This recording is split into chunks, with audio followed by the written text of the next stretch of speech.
And Madame Belle-Isle. I speak for the Canadian AIDS Society on behalf of a coalition of more than 120 HIV/AIDS community-based organizations in Canada. And probably more importantly, I provide a voice for the 58,000 people living with HIV in Canada and those at risk. I am trained as an epidemiologist, thus my interest in the HIV pandemic.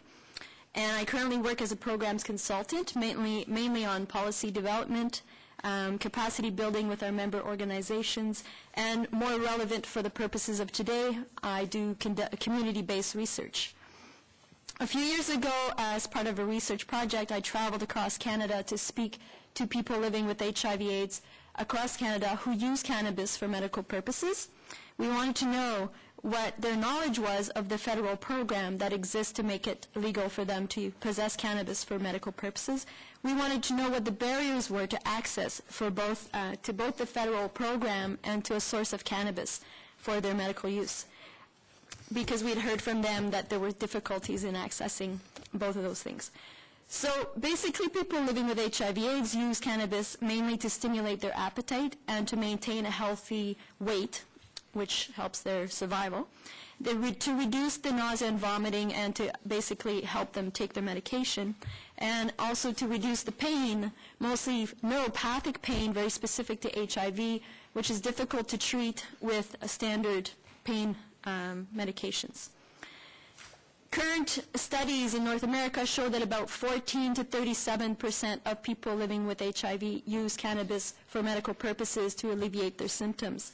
So if you take a half point of that, let's say 25% as an estimate, that would amount to 14,500 people living with HIV in Canada who currently use cannabis, and that's an estimate. The Canadian Addiction Survey, as Mr. Lucas reported, 4% of respondents in that survey indicated that they use cannabis for medical purposes, and when you extrapolate that number to the Canadian population, it amounts to slightly over 1 million people. Our federal program currently has just over 4,000 authorized people. We have major concerns about the Canadians who are experiencing barriers to access legally access cannabis for medical purposes, and the impact of this bill on those people. In my study that was published in AIDS Care Journal in 2007, only 26% of people who reported using cannabis for medical purposes, and these are people living with HIV, had managed to get a legal authorization from the government. This, despite the fact that the Canadian AIDS Society has been very active in providing and disseminating information about the program. We have produced a series of fact sheets which include a step-by-step procedure on how to not only apply to the program, but how to discuss this matter with your physician. We've given workshops to frontline workers in community organizations across the country to make sure that they are able to assist the people they serve with the application process. This, despite the fact that HIV is one of the accepted medical conditions included in Schedule I of the Marijuana Medical Access Regulations, for which Health Canada's Expert Advisory Committee found that there was sufficient evidence to support its medical use.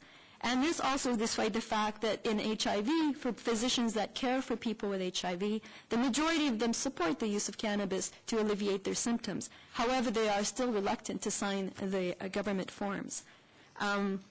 With these factors in mind, I have concerns about the impact of the proposed bill C-15 and the impact it will have on the people who use cannabis for medical purposes who are having difficulty accessing legal access through these barriers.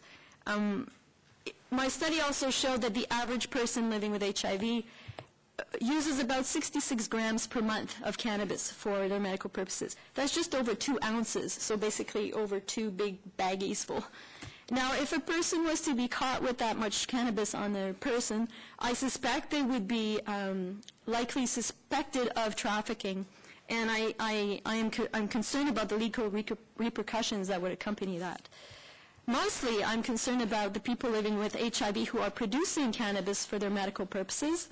Again, my studies show that about 16% of the respondents were producing cannabis for their own medical use, and about half of them had managed to obtain a license to produce legally. The other half had not.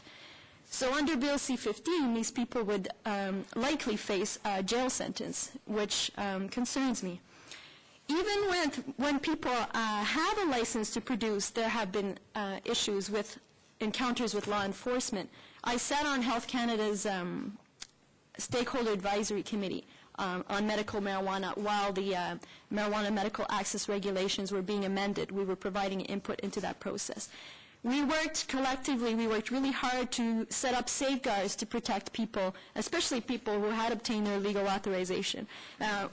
The creation of the CARS, the creation of a 24-hour phone line that Health Canada offers for the police officers to be able to call in and verify the validity of a license. Despite these safeguards in place, I still personally get phone calls from people who had their equipment confiscated, their cannabis plants destroyed, even if they had a permit. In the case of one gentleman in particular, was quite distraught. His permit had literally run out 2 days before. He was waiting for his renewal. He had had a license for 5 years. He was super ill. The police came. He could not produce a valid permit because it had expired 2 days prior. They could not contact Health Canada for whatever reason. He was handcuffed in front of his family for 3 hours waiting for contact. They could never reach Health Canada. They confiscated his equipment, his cannabis, destroyed his plants. It took months to settle. He finally got his equipment back. He did not get obviously his plants back, had to start from scratch, and it took a great strain on his health and his family. So with that in mind, I failed to see how Bill C-15 will offer protection for people with licenses to produce, and I suspect that such unfortunate incidents will only increase.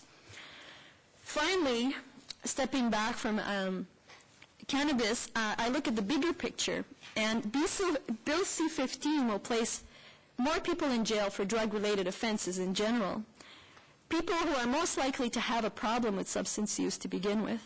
Now, we're talking mostly about the most marginalized people living in poverty, people with unstable housing or living homelessness, basically, people with mental health issues and other such social issues.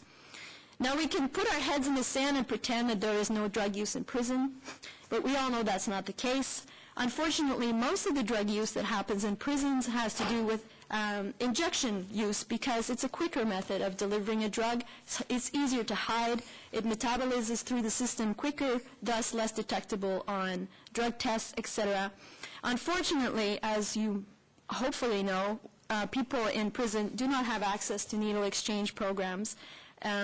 Therefore, people tell me, and I conducted another study where I did focus groups across Canada speaking to people who use drugs or have used drugs, and they tell me that they had to steal needles from the health services, which of course they have to share with their fellow inmates, or they improvise and make their own devices to inject themselves. As a result of these circumstances in prison, 7 to 10 times more HIV, there is 7 to 10 times more HIV in federal prisons, 30 times more hepatitis C than in the general population. Now, you may think, well, that doesn't really affect the general community, but these people come back into the community, clearly. And I don't have to tell you about the issue that HIV is worldwide. So. And when they do come back into our communities, there are very limited services to assist them in reintegrating into the community. Therefore, or to deal with their substance use issues. Therefore, they resort back to the life they knew before they were incarcerated. When I did the focus groups across Canada, this was for another project, we went specifically to ask them about how harm reduction services such as needle exchange programs, etc., work for them, what works well, what does not. You know what the main thing they wanted to talk to me about? It was not about access to clean needles. It was about access to treatment. This kind of it debunks the myth that people who use substances or are struggling with their substance use don't want access to treatment. They do. However, they do not want to be forced into treatment, and they want to be in a treatment that provides an environment that is conducive to their health and well-being. This said, I feel that Bill C-15 is a step in the wrong direction, and I urge you to carefully consider the consequences of this bill and hopefully do what you can to stop it.